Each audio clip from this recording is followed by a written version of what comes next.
বন্ধুরা কেমন আছেন? আশা করি সবাই খুব ভালো আছেন, আমার পরিবারের সঙ্গে যুক্ত আছেন।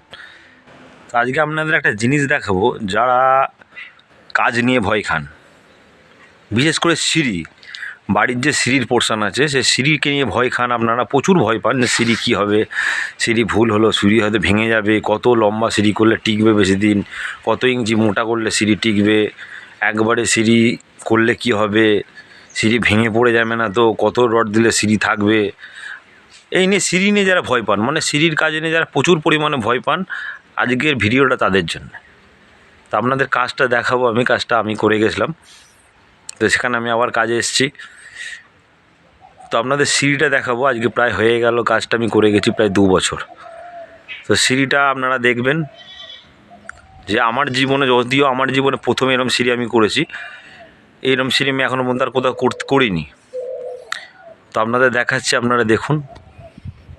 আপনারা সিঁড়ি অনেকেই দেখেছেন 2 ফোল্ডের সিঁড়ি, 3 ফোল্ডের সিঁড়ি, বা অনেক রকমের সিঁড়ি, রাউন্ড সিঁড়ি দেখেছেন। এই যে সিঁড়িটা দেখছেন, এই সিঁড়িটা হচ্ছে পুরো স্টার্টিং, মানে এইখান থেকে স্টার্টিং হয়েছে সিঁড়িটা। দেখুন, এটা হচ্ছে আপনার গ্রাউন্ড লেভেল, মানে এটা হচ্ছে নিচের লেভেল।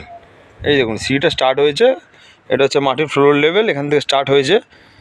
এই দেখুন সিঁড়ি উঠেছে, খালি দেখুন। যারা সিঁড়ি নিয়ে ভয় পান যে সিঁড়ি কী হবে, কীভাবে করবো, দেখুন সিঁড়ির শেষ আছে,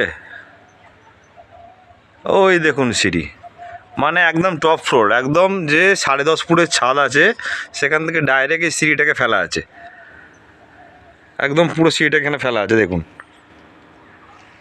ঠিক আছে,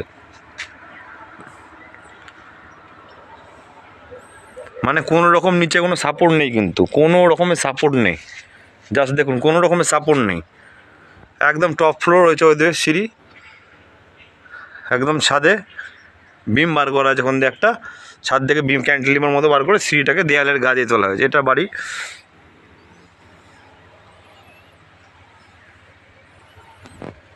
এবার কথায় আছে সিঁড়িটা কীভাবে করা আছে।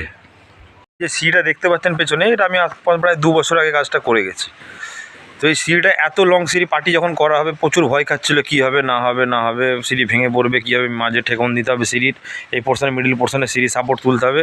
তো কিচ্ছু দরকার নেই, এই সিঁড়িটা টোটাল করা আছে আপনার 16 রড দিয়ে।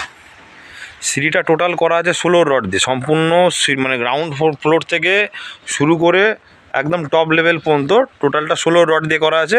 আর আপনার 12 আরের রড করা আছে, মানে লম্বের রডটা ফেলা আছে 16, আর আরের রডটা ফেলা আছে আপনার হচ্ছে 12। ঠিক আছে, আর ঢালাইটা পাক্কা কিন্তু প্রায় 5 ইঞ্চি, মানে আমরা বর্তমানে যে আমরা অনেক সময় 4 ইঞ্চি করি, 3 ইঞ্চি করি, যে চাতালটা এটা করা আছে পাক্কা কিন্তু 5 ইঞ্চি, আর 16 রড দিয়ে ঢালা আছে। যদি আপনারা কেউ এরকম ভয় পান, কেউ ভয় পাওয়ার কিচ্ছু নেই, সিঁড়ি করবেন 16 রড দিয়ে ঢালবেন, ঠিক আছে, কোনো অসুবিধা নেই। পারলে আর একটু মোটা করলে হয়তো ভালো হতো, কিন্তু পার্টি তখন বলেছিল না মোটা করতে হবে না, কোনো অসুবিধা নেই। 16 রড কিন্তু পুরোটা 16 রড ফেলা নেই, আপনার দুপাশে দুটো 16 রড ফেলা আছে। ঠিক আছে, মানে টোটাল 2 বছর আগে কাজতে প্রায় 2 মাথায় দুটো 16 রড ফেলা আছে, মাঝে কিন্তু 12 রড করা আছে, আর 10 রড আরএফ ফেলা আছে। তো যারা ভয় খান, সিঁড়ি যদি আপনাদের বাড়ির পাশে যেরকম হয় পুরো টানা তুলতে পারেন, কোনো অসুবিধা নেই। 16 রড ইউজ করবেন, 12 রড ইউজ করবেন, 10 রড ইউজ করবেন, 8 mm to 8 mm ইউজ করবেন না, তাতে দেখবেন অসাধারণ হবে সিঁড়িটা, আপনাদের কোনো অসুবিধা হবে না, সিঁড়ি থেকে যাবে। এগুলো কিন্তু অনেক ইঞ্জিনিয়ার বলে যে এভাবে করবেন না, ভেঙে পড়ে যাবে, আজ পর্যন্ত কিন্তু ভেঙে পড়েনি। প্রায় 2 বছর তো হতে চললো, 2 বছরের মাথায় সিঁড়িটা কিন্তু কোনো কিচ্ছু হয়নি, যাকে তাই আছে। অতএব আপনারা করবেন, কোনো ভয় নেই।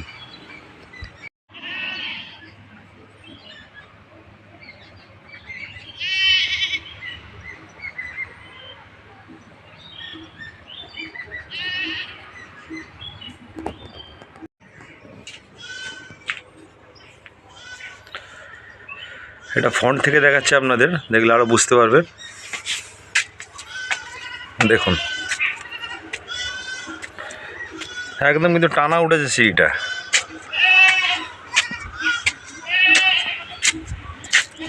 এখান থেকে ক্যান্টিলিভার করা আছে, ক্যান্টিলিভার করে সিঁড়িটাকে বার করা আছে, মানে এটা সিঁড়ির চাতালটা ক্যান্টিলিভার হয়ে গেছে।